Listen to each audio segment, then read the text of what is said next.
Hello everyone, কেমন আছো তোমরা সবাই? আজকে দুজন মিলে বসে দেখো আকাজ করছি। আসলে এক প্রকার আকাজই। কারণ এই যে ও আমাদের বাড়িতে একটা কাজে এসেছিল, কাজটা মিটে যেতেই দুজন মিলে বসে খুব বোর হচ্ছিলাম। তো আমি ওকে বললাম চ তোকে সাজিয়ে দিই, আর ও রাজি হয়ে তাই গেল। মায়ের শাড়ি আলমারি থেকে বার করে আমি ওকে পরিয়ে দিয়েছিলাম আজকে, আর সুন্দর করে মেকআপ করিয়ে দিয়েছিলাম। যদিও এই সাজগোজের প্ল্যানটা আগে থেকে কিন্তু মোটেও ছিল না, হঠাৎ করে করা হয়। তো আমার কাছে যা ছিল আমি সেগুলো দিয়ে ওকে সুন্দর করে সাজিয়ে দিয়েছি। আর আমি কিন্তু মেকআপ আর্টিস্ট নই, প্লিজ ডোন্ট জাজ মি। আমি যতটা নিজে সাজি, যতটা পারি ততটুকুনি ওকে সাজিয়ে দিয়েছি।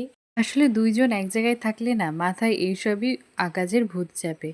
যদিও বা সাজগোজ একটা মেয়ের কাছে অনেকটা ইমোশন, ভালো লাগার জিনিস, আমার কাছেও ঠিক তাই। তবে অসময়ে এসব করতে বসলে মায়েরা তো বলবেই এগুলো একটা আকাজ। যাই হোক, ওকে আজকে একটা সুন্দর আইলুক করে দিয়েছি আমি। ও যেহেতু একটা শাড়ি পরেছিল, তো আমি বললাম চ তোকে একটু পার্টি মেকআপ টাইপের কিছু একটা করে দিই।